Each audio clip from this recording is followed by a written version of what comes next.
Iran में क्या है मौजूदा हालात और ईरान अमेरिका जो तनाज़ा है उसके बीच कश्मीर में किस तरह की खबरें सामने आ रही हैं, साथ ही साथ कश्मीर में कहां पर आतंकवाद ने अपनी एक बार फिर से मौजूदगी का एहसास कराया है और कैसे उसे दिया जा रहा है मुंहतोड़ जवाब।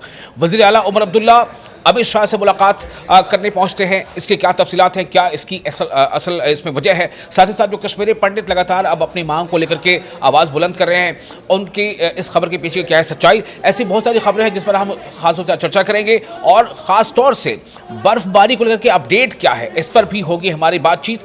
आपका इस्तकबाल है न्यूज़ 18 में और आप देख रहे हैं हमारा खास शुमारा जिसका नाम है खबर की तह तक। तो आज खबर की तह तक में मैं और मेरे साथी शौकत अहमद दोन हम मौजूद हैं एक बार फिर आपके साथ। और सबसे असल बात यह है कि कुछ ऐसी खबरें हैं जिसने न सिर्फ ये कि पूरी दुनिया बल्कि ख़ास तौर से उसका ताल्लुक़ भारत और जम्मू कश्मीर में बहुत ज़्यादा देखा जा रहा है कि जिस तरह ईरान के ऊपर से जो जंग के बादल अभी मंडरा रहे हैं, पूरी तरह से जंग के बादल छटे नहीं हैं। हालांकि डोनाल्ड ट्रंप का जो मौक़िफ़ है या जो उनके बयानात आ रहे हैं उनमें काफ़ी तब्दीली नज़र आ रही है, उस स्टैंड में कुछ तब्दीली है, लेकिन क्या ये तब्दीली कुछ स्ट्रैटेजिक तब्दीली है, उसका ये नतीजा है?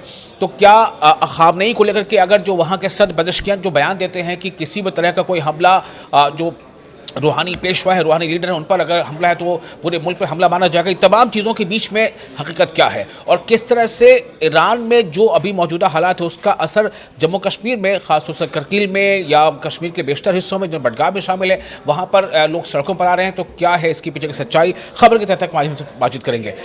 शौकत, सबसे पहले हम ये जानना चाहते हैं, जानना क्या है कि हम लोग उस पर बातचीत करें ताकि हमारे जो नाज़रीन हैं उनके ज़हन में काफ़ी सवाल रहता है कि क्या माना जाए, ईरान के ऊपर जो जंग का ख़तरा था उसको ईरानी कौम, ईरानी अवाम के हौसले ने ही कहीं ना कहीं उस ख़तरे को टाल दिया है या अभी ये ख़तरा जो है, बादल जो है वो मंडरा रहा है? देखिए, कई सारी चीज़ें यहाँ हमको समझने की ज़रूरत है। एक ये कि इतने बड़े पैमाने पर प्रोटेस्ट हुए, ठीक है, उसके बावजूद अभी मुझे लगता है आयतुल्लाह खामनेई जो है उसके खिलाफ उस तरह से वो एक ओपिनियन मुझे लगता है कि नहीं बन पाया है जिससे हम ये कह सकते हैं कि मेजॉरिटी उससे मुंसलिक हो गई है। तो कहीं ना कहीं अभी हमने जैसे देखा कि कश्मीरी जो स्टूडेंट्स या बाकी लोग जो ईरान से वापस आए उन्होंने भी ये कहा कि हाँ, एक तबका एक कर रहा था एहतजाज, कुछ उनके भी रिजर्वेशन थी, कुछ उनके भी जो है मुतालबात थे, लेकिन मेजॉरिटी अभी वहाँ इस्लामी इनकलाब के साथ है। एक चीज़। दूसरी चीज़ यही कि जैसे हम बोल रहे हैं कि क्या जंग के बादल छट गए या मंडरा रहे हैं या मंडरा रहे हैं। मुझे लगता है कि देखिए, अगर अमेरिका ने मन बनाया होगा कि नहीं, हमको ईरान पे हमला करना ही है, खासकर ट्रंप जो यूजुअली देखा गया अगर उनने कुछ मन बना लिया तो वो करके ही रहते हैं, तो मुझे लगता है अगर उन्होंने वो मन बनाया होगा तो वो शायद करके ही रहेंगे। लेकिन ईरान पे हमला करना इतना ईजी नहीं होगा।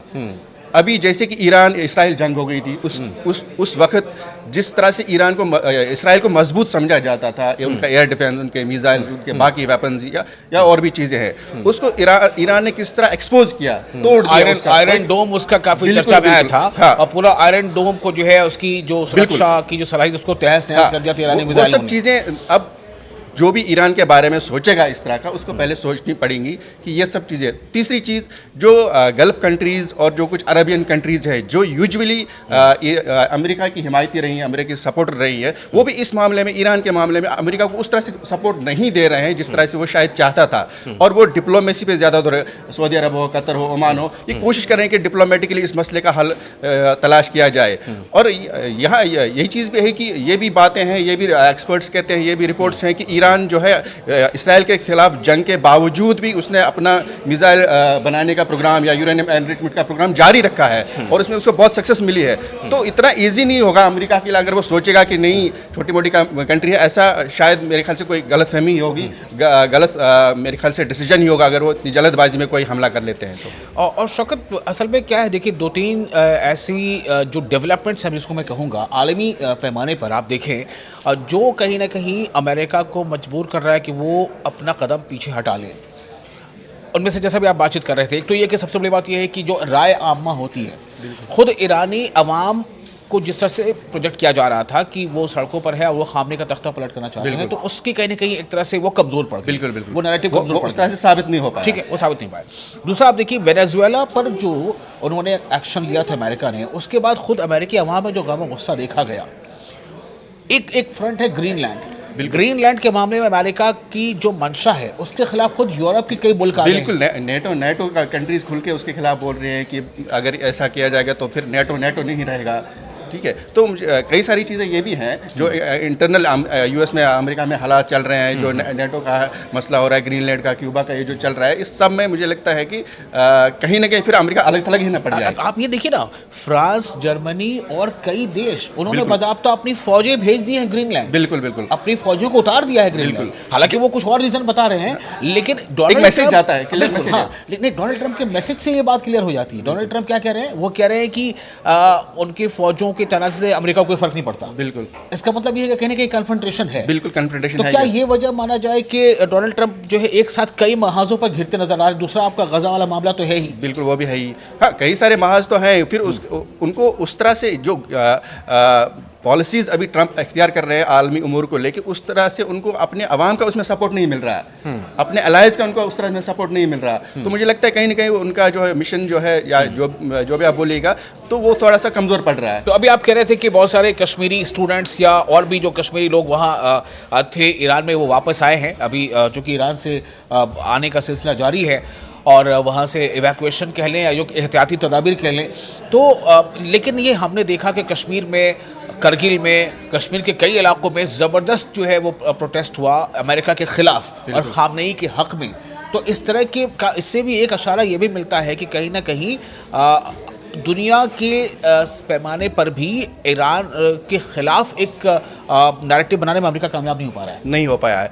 देखिए विशाल भाई, मैं आपको यहाँ दो चीज़ें बताता हूँ। एक कि कश्मीर में कई सारे एरियाज़ में जो शिया डोमिनेटेड एरियाज़ हैं, करगिल में, यहाँ मैं एक चीज़ बताऊँ कि जो शिया डोमिनेटेड एरियाज में, उसमें ऐसा नहीं कि सिर्फ शिया लोग ही उस एहतजाज में शामिल हुए, बाकी तबकों के लोग, सुन्नी तबके के लोग भी उस एहतजाज में शामिल हुए। जो ईरान के खिलाफ ऐसा लग रहा था कि शायद हमला हो जाए, उसके खिलाफ जो एहतजाज आ रहे थे, ईरान के हक में, अमेरिका के खिलाफ, इसराइल के खिलाफ जो एहतजाज ये तो हमने उस रोज उन दिनों में देख लिया था जब इसराइल के खिलाफ 12-13 दिनों की जंग हुई थी। तो ईरान के हक में बड़े पैमाने पर सुनने वाली कोई इख्तिलाफ नहीं रही, सब लोग एकजुट होकर और कई मुल्कों में कई लेवल पे प्रोटेस्ट हुए थे। बिल्कुल। और इसके अलावा जो गजा की जो जंग हुई, गजा की जो 2-3 साल से खासतौर पे जो हालात, उसके हवाले से दुनिया भर में जिस तरह से एहतजाज हुआ, जिस तरह से लोग सपोर्ट में आ गए, मास रैलियां निकालेगी, लाखों हजारों लोग आ गए सड़कों पे, तो उससे भी एक जो है ऑलरेडी उनके खिलाफ एक इसराइल और अमेरिका के खिलाफ एक ओपिनियन, एक लहर बन गई है। तो ये अगर वो कर देते हैं तो मुझे लगता है तो फिर बिल्कुल ही एकदम से वो अलग थलग हो जाएंगे। और एक और अहम बात ये भी मुझे लगता है शौकत की, देखिए सीधे तौर पर देखा जाए तो इसराइल और ईरान में तो जंग भड़क गई थी, उसमें अमेरिका ने वो न्यूक्लियर प्लांट का बहाना बना करके और न्यूक्लियर अफजूदगी का बहाना बना के अमेरिका ने B-2 बॉम्बर गिरा दिया और ख़ुद ट्रंप का ये बयान था कि हमने वो ख़त्म कर दिया है। तो भाई अब आप ख़त्म कर चुके तो अब क्यों आप जंग लड़ना चाहते हैं? बिल्कुल। कोई एक बड़ा जो बड़ा रीज़न नहीं है। देखिए किसी भी कंट्री में अगर हुकूमत के खिलाफ लोगों की नाराज़गी हो, लोगों को हक है एहतजाज करने का, अपनी हुकूमत से अपने मुतालबात मनवाने का, अपने मुतालबात को लेकर एहतजाज करने का, अपने हुकूमत के खिलाफ आवाज़ उठाने का, सड़कों पर आने का, तो ये मुझे लगता है कि किसी भी कंट्री का इंटरनल इशू है। ये ऐसा इशू नहीं है कि इस पर दूसरी कंट्री आके उस पर हमला कर ले। बिल्कुल। अच्छा, अब एक बात करते हैं थोड़ी शौकत, कश्मीर में एक बार फिर से जो पाक स्पॉन्सर्ड जो टेररिज्म है वो कहीं ना कहीं अक्सर ये इल्ज़ामात लगते रहे हैं और कई मौके पर साबित भी हुए हैं। फिर से एक बार हम देख रहे हैं कि आतंकी कुछ सरगर्मियाँ बढ़ी हुई हैं, दहशतगर्दी के वाक़यात सामने आ रहे हैं। किश्तवाड़ में भी इनकाउंटर भी चल रहा है। इसी बीच खबर यह है कि CM उमर अब्दुल्ला भी जो है उन्होंने मुलाकात की अमित शाह से। तो इन सब चीज़ों को देख के क्या लग रहा है कि ये अभी कोई ख़ास ऐसा मौका है, कोई ख़ास ऐसा सीजन, चूँकि यौम जमहूरिया की तकारीब भी सामने आ रही हैं, तो ये क्यों? जी, जैसे यौम जमहूरिया का आपने बोला तो उस हवाले से पहले सिक्योरिटी बढ़ा दी गई है। जम्मू में भी, कश्मीर में भी, नेशनल हाईवे पे, बॉर्डर एरियाज़ पे खास तौर पे निगरानी रखी जा रही है, तो वो तो एक सिलसिला ही है। दूसरी चीज़ जो जम्मू रीजन है, कठवा है, सांबा है, किश्तवाड़, डोडा है, इस रीजन में कुछ सरगर्मी कुछ सालों से थोड़ा बढ़ गई हैं। तो इस एतबार से वहाँ ज़्यादा बड़े पैमाने पे सिक्योरिटी फोर्सेस का, फौज का सर्च ऑपरेशन चल रहा था। अभी आपने देखा 2 दिन पहले कठवा में भी फायरिंग हुई थी, आज यहाँ पे भी किश्तवाड़ में भी इनकाउंटर चल रहा है। तो मुझे लगता है ये कि सिलसिला है जो काफ़ी टाइम से जम्मू रीजन में खास तौर पर जो सिक्योरिटी फोर्सेस की तवज्जो है, उसके नतीजे में अब थोड़ी सी कामयाबी मिल रही है। लेकिन ये है कि उन्हें बेफिटिंग रिप्लाई मिल रही है, उन्हें मुंहतोड़ जवाब मिल रहा है। और आपको ये भी बता दें कि अब थोड़ा सा जिक्र कर लेते हैं मौसम का, चूँकि जम्मू कश्मीर इस वक्त खास मौसम के एक एतबार से। चीज़ मैं आपको यहाँ बता दूँ, जैसे आप अभी बता रहे थे कि उमर अब्दुल्ला आज मिले अच्छा, हैं। हाँ। एक बड़ी खबर है ये भी, ये बिल्कुल। क्योंकि कई सारी चीज़ें कश्मीर में, जम्मू कश्मीर में हुई हैं रिसेंट डेज में, यूनिवर्सिटी को लेके, जम्मू स्टेटहुड को लेके, उसके अलावा खासतौर पे असेंबली का सेशन आने वाला है, बजट सेशन आने वाला है। तो मुझे लगता है इन सब के तनाजुर में जो उमर अब्दुल्ला आज अमित शाह होम मिनिस्टर से मिले हैं, मुझे लगता है कि ये इंपॉर्टेंट मीटिंग है। और कई इश्यूज़ भी हैं, जैसे स्टूडेंट्स का भी इश्यूज़ है, ट्रेडर्स के भी कई सारे मसाइल हैं, रेगुलराइजेशन का मसला है, डेली वेजर्स का, रिजर्वेशन पॉलिसी है, फिर बजट आने वाला है, बजट की पे खास तवक्को है। तो मुझे लगता है उस एतबार से ये मीटिंग जो आज होम मिनिस्टर के साथ चीफ मिनिस्टर की हुई है बहुत इंपॉर्टेंट है। बिल्कुल। मैं चाहूँगा कि आखिर में थोड़ा सा हम मौसम के बारे में बात कर लें, क्योंकि मौसम में ऐसा माना जा रहा था कि उम्मीद के मुताबिक बर्फबारी नहीं हुई है और वक्त पर नहीं हुई है, डिले लगातार हो रहा है। तो अभी क्या सिचुएशन है? बर्फबारी अगर हो रही है तो कहाँ कहाँ हो रही है और क्या वाफिर मकदार में हो रही है? शौकत से बता दें हमारे नाज़रीन को। बर्फबारी अभी नहीं हुई है, लेकिन एक खुशखबरी है कि अभी मैं सुन रहा था महकमा में मौसमियात की जो पेशन गोई है कि 22 से 24 के बीच जम्मू कश्मीर के, खासकर वादी कश्मीर के बेशतर इलाकों में हल्की से बर्फबारी हो सकती है। तो उम्मीद करते हैं कि अब बर्फबारी हो जाए, अच्छी बारिश हो जाए, अच्छी बर्फबारी हो जाए, ताकि कश्मीरियों को, जम्मू कश्मीर रियासत को जो मसले दरपेश हैं खुश्क मौसम की वजह से वो दूर हो जाए। लेकिन अभी तक तो उस लिहाज से उस तरह से नहीं हुई जिस तरह से यूजुअली इस मौसम में होती है बर्फबारी। तो चलिए, उम्मीद करना चाहिए कि मौसम जो डिपार्टमेंट है मौसमियात, शोबे मौसमियात, उसने जो पेशगोई की है उसके मुताबिक वो चीज़ें हों और खुशखबरी आए। तो इन सब हालात पे बातचीत हम कर रहे थे। आप देख रहे हैं न्यूज़ 18 का ख़ास शुमारा, इसका नाम है खबर की तह तक। आपको शुमारा कैसा लगा? आप अपने तासुरात, अपने रिमार्क्स हमें कमेंट बॉक्स में ज़रूर शेयर करें और हमें दें इजाज़त अगले वीडियो तक के लिए।